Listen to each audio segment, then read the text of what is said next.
তোমাকে ক্ষমা করতে পারি। এই জমিনের শ্রেষ্ঠ সন্তান, তোমরা যাকে 1000 বছরের বাঙালি বলো, তাকে 1000 বছরের বাঙালি বলা যায় না। কথা ঠিক কিনা? কারণ সে ছিল ভারতের দালাল, ভারতের ব্যাপারী, দেশকে লিখে দিয়েছিল। কথা কয় না? 1000 বছরের শ্রেষ্ঠ বাঙালি যদি বলতে হয়, বাংলার জমিনে একজনের নাম আসে যোগ্যতার ভিত্তিতে, ইমানের ভিত্তিতে, সেই লোকটা হলো আল্লামা দেলোয়ার হোসাইন সাঈদী। বাংলাদেশের গর্ব। কথা বলুন ঠিক কিনা? তোমারে ক্ষমা করতে পারি, আল্লামা সাঈদীকে ফিরিয়ে দাও, মতিউর রহমান নিজামীকে ফিরিয়ে দাও, আলী হাজার মোহাম্মদ মুজাহিদকে ফিরিয়ে দাও, মীর কাসেম আলীকে ফিরিয়ে দাও, শহীদ আব্দুল কাদের মোল্লাকে ফিরিয়ে দাও। যদি ফিরিয়ে দিতে না পারো, 100 বছর করো, 500 বছর পরেও খবর চলে গেল, তোমার উঠাই নিয়ে আমরা বিচার করব।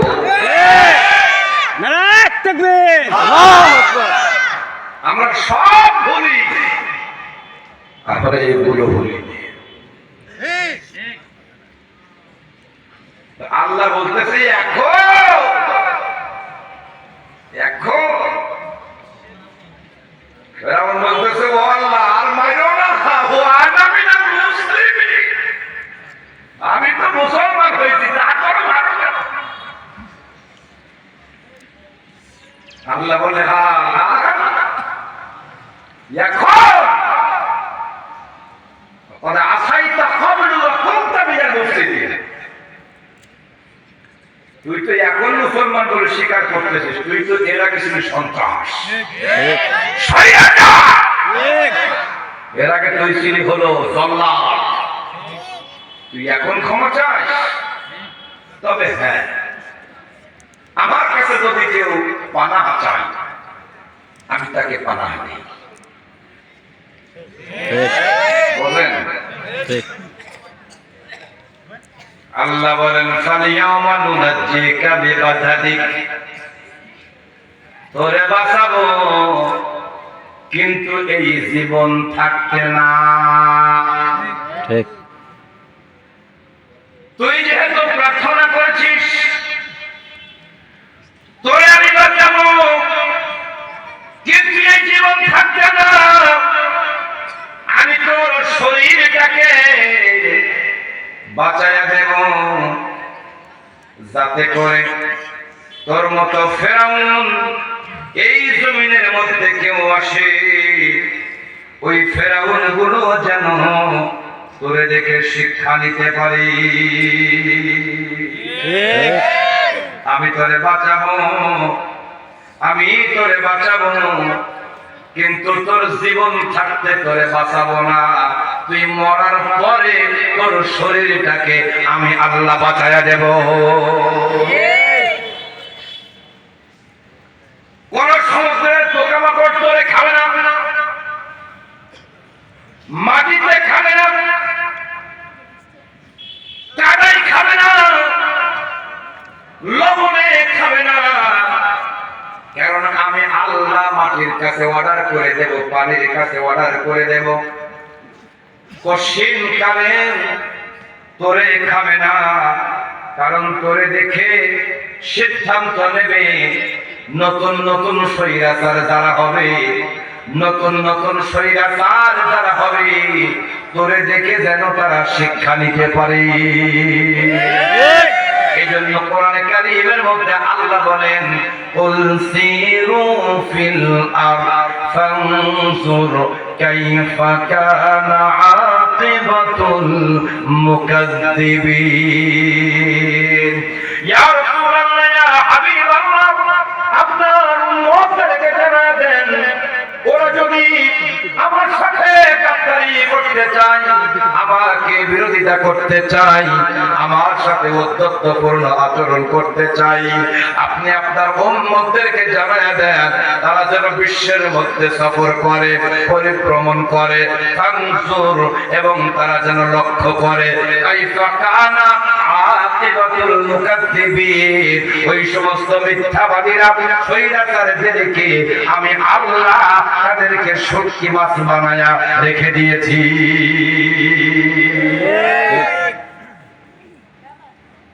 আল্লাহর সাথে পাল্লা দিয়ে কেউ যদি এখনো পর্যন্ত এই জমিনের মধ্যে ফেরাউনের আচরণ করতে চাই, নমরুদের আচরণ করতে চাই, আমার আল্লাহ রাব্বুল আলামিন বলেন, ও দুনিয়ার মানুষেরা তোমরা ওই মিশর সফর করো, মিশরের জাদুঘরে আমি আল্লাহ আমার চিরশত্রু ফেরাউনকে রেখে দিয়েছি। ফেরাউন নিজেকে আনা রাব্বুকুমুল আ'লা, আমি হলাম সবচাইতে বড় রব বলে দাবি করেছিল। আসলে আল্লাহ বলেন রব হলাম আমি ছাড়া আর কেউ রবের মালিক না। কিন্তু ফেরাউন যেহেতু বলেছিল কিসের আবার আল্লাহ, আমি হলাম সবচাইতে বড় রব, তার মানে কত বড় অহংকার করে আল্লাহর সাথে উদ্ধত্তপূর্ণ আচরণ করেছিল। আল্লাহ রাব্বুল আলামিন বলেন, এই কথা বলার কারণে আমি আল্লাহ মানুষদেরকে দেখায় দিতে চায় কিয়ামত পর্যন্ত ফেরাউনের লাশ থাকবে, ওই লাশ পচবে না, বলবে না, একেবারে শেষ হয়ে যাবে না। কারণ কিয়ামত পর্যন্ত দুনিয়ার মানুষ যেন দেখতে পারে আল্লাহর সাথে গাদ্দারি করার কারণে আমার আল্লাহ তার সাথে কেমন ব্যবহার করেছে।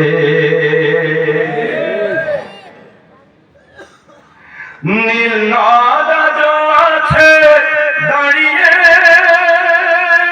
চিরদিন সত্যকে ডাকবে, নীল নদ আছে থাকিবে চিরদিন সত্যকে ডাকবে, দিকে দিকে বলে যাবে দিন রাত, দিকে দিকে বলে যাবে দিন রাত, কেউ যেন ফেরাউন হয় না।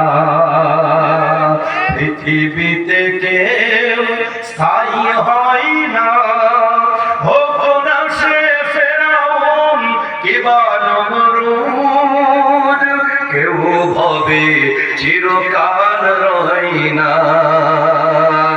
কেউ ভবে চিরকাল রয় না। ওই সেই পিরামিড দাঁড়িয়ে আকাশের দিকে মাথা বাড়িয়ে, ইতিহাস হয়ে আছে রবে চিরকাল, ইতিহাস হয়ে আছে রবে চিরকাল, ফেরাউন শুধু ভবে রয় না। পৃথিবীতে কেউ স্থায়ী হয় না। লিল্লাহি তাকবীর। আল্লাহ রাব্বুল আলামিন ফেরাউনের দোয়া কবুল করেছিল। এই জন্য আল্লাহ বলে, তুই যে মরার আগে দোয়া করেছিস, তার মানে মরার আগে তোর শেষ ইচ্ছা ছিল। যারা ফাঁসির আসামি যারা দেখবেন তাদেরকে জিজ্ঞেস করে মরার আগে তোমার কোনো শেষ ইচ্ছা আছে কিনা,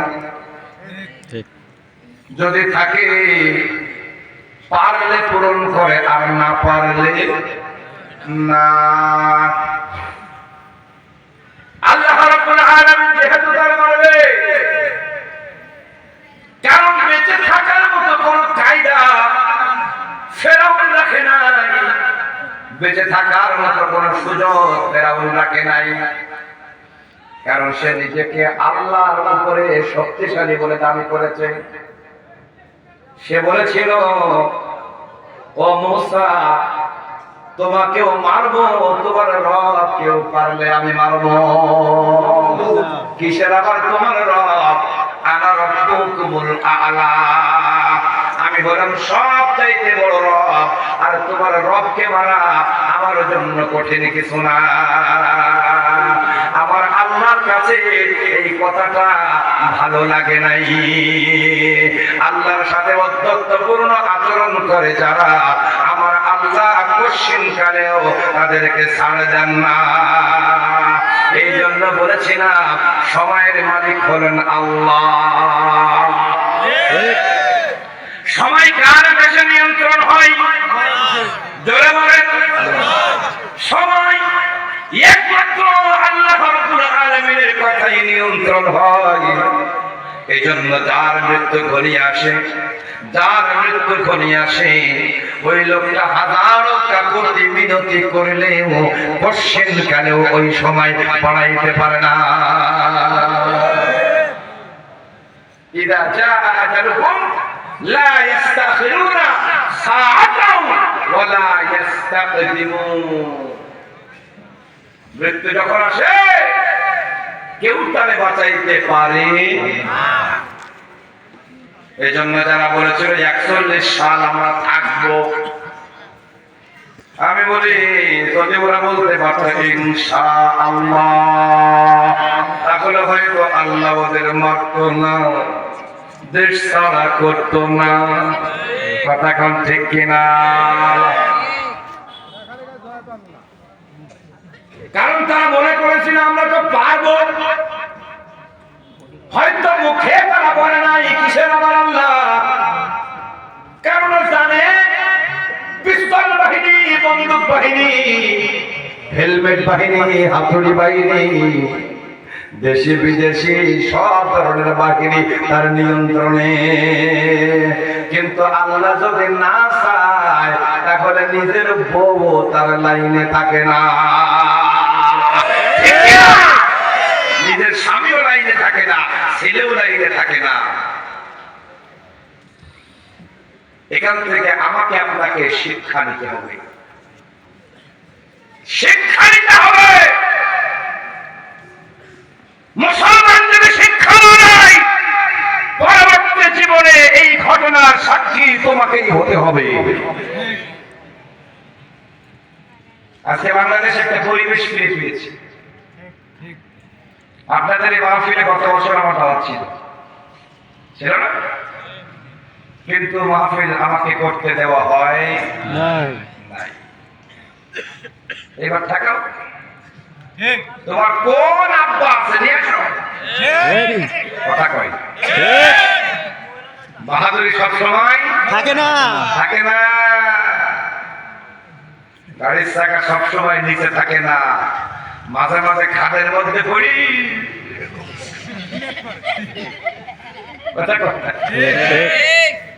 তোমার কোন আব্বা আছে নিয়ে আসো, দাও। আপনাদের লাগবে না, আমি একাই 100। আসেন, এক মাঘে শীত যায় না। আচ্ছা, মাহফিল বন্ধ করে কি লাভ হয়েছে বলেন? এই মাদ্রাসার কোনো ক্ষতি হয় নাই, হয় নাই। মাদ্রাসা ঠিকই চলেছে। কিন্তু তোমরা আবু জেহেলের সুরে সুর মিলাইয়া তোমরা বলেছিলে কোরআনের মাহফিল হবে না, হতে দেওয়া হবে না। তাও বক্তাকে মেহেদী হাসান যশোরী, ওরে বাবা। তবে আমার ভালো লেগেছে, যত আমার ভয় করে না, ঠিক কি না? ভয় না পাইলে ওরা কি এমনি বলে এরা কোথা থেকে এলো, এরা কারা?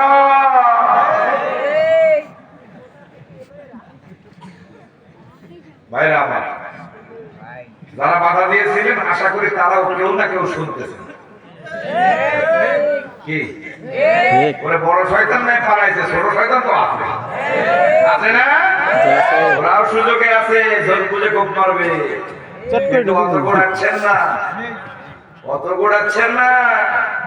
আপনারা মনে করেন না যে আমরা ক্ষমা করে দিয়েছি বলে আর মানবো না। ঠিক কথা, ঠিক কি না? ক্ষমা করে দিয়েছি, মাথা নিচু রাখেন। কারণ আমাদেরকে 17টা বছর মাথা নিচু করে রেখেছে। ঠিক কিনা? বাংলার জমিন করে বামপন্থী জমিন নয়, এটা হলো বালাউলিয়ার দেশ, এটা আলেমুলামার দেশ, এটা নামাজীদের দেশ। এই দেশের মধ্যে যারা কোরআনের কথাগুলো হক ভাবে বলতে দেয় নাই, তারা মুসলমান হতে পারে না। ওদের পরিচয় হলো ওরা কাফের, কাফের, কাফের, তাতে কোনো সন্দেহ না। আল্লাহু আকবার, আল্লাহু আকবার। হুঁশিয়ার সাবধান, হুঁশিয়ার সাবধান। আল্লাহু আকবার। আমরা তো ধৈর্য ধরেছি, ওরা যে আকাম করেছে তার নিজেরাই স্বীকার করেছে। আমরা যদি স্লিপ করি তাহলে একদিনে 2 থেকে 2.5 লক্ষ লোক মারা হবে। কথা বলেন ঠিক? কিন্তু আমরা তো ওদের মতো না। আমরা কি ওদের মতো না? এখন চিন্তা করলে বলে আল্লাহ এরা এত ভালো, এত বিশ্বাস, কিন্তু হ্যাঁ আমরা বিশ্বাস আমরা ভালো। যদি আবার পরিবেশকে ঘোরাটি করার চিন্তা করো, বাবা শাহজালাল শুধু যাই নামাজ নিয়ে আসে নাই, ও দরবারেও দেখছিল। ঠিক কিনা? আমাদের রূপ তুমি শুধু মসজিদে দেখেছো, ময়দানে দেখো নাই, ময়দানে দেখো নাই। এই খেলা খেলছে কি? কথা কন, খেলাইছে কারে দিয়ে? এই আমাদেরকে দিয়ে। হয়তো মাথায় টুপি ছিল। ছাত্ররা কারা? আস্তে আস্তে পরিচয় পান নাই। কথা কয় না, পরিচয় পাওয়া গেছে না? ঢাকায় ছাত্রলীগের মধ্যে আমাদের লোক ছিল, চিটাগাঙে আমাদের লোক ছিল, রাজশাহীতে আমাদের লোক ছিল, হ্যাঁ বিভিন্ন শাহজালাল বিজ্ঞান প্রযুক্তিতে আমাদের লোক ছিল। তুমি তো টের পাও নাই। আমরা ছলে বলে কৌশলে আমরা তোমাদেরকে এই শেষ সময়টুকুর ভিতরে আমাদের কার্যক্রমগুলো পরিচালনা করে দেখাই দিয়েছি। এখনো আছে, তুমি টেরই পাচ্ছ না। কোরআনের সাথে গাদ্দারি করে পৃথিবীতে কেউ টিকে থাকতে পারে নাই। তোমার চাইতে ব্রিলিয়ান্ট ছিল আবু জেহেল। এত জ্ঞান ছিল, এত মেধা ছিল, ওর নাম ধরে কেউ ডাকতো না, বলতো আবুল হেকাম, জ্ঞানের বাপ। আবুল হেকাম কি? জ্ঞানের বাপ, বুদ্ধিজীবী। তোমার মতো এরকম ছোট মার্কা লোক ছিল না। আবু জেহেলের জ্ঞান এত বেশি ছিল, তোমাদের মতো টাকলা, তোমাদের মতো কাউয়া কিছুই ছিল না তার কাছে। ঠিক কিনা? সেই আবু জেহেলকে আল্লাহ দুনিয়াতে তার মিশন আর ভিশনকে বাস্তবায়ন করতে দেয় নাই। আবু জেহেল বলেছিল, وقال الذين كفروا لا تسمعوا لهذا القرآن। কাফেররা বলেছিল কোরআন শোনা যাবে না। তখন তার মাহফিল হতো না। তখন কি মাহফিল হতো? আরব দেশে মাহফিল হয় না।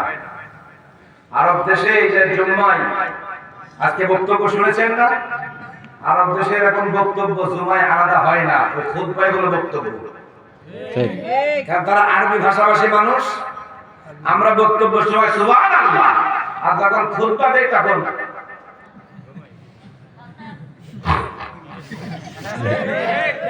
তো কিছু বোঝেন, কথা বোঝেন নাই।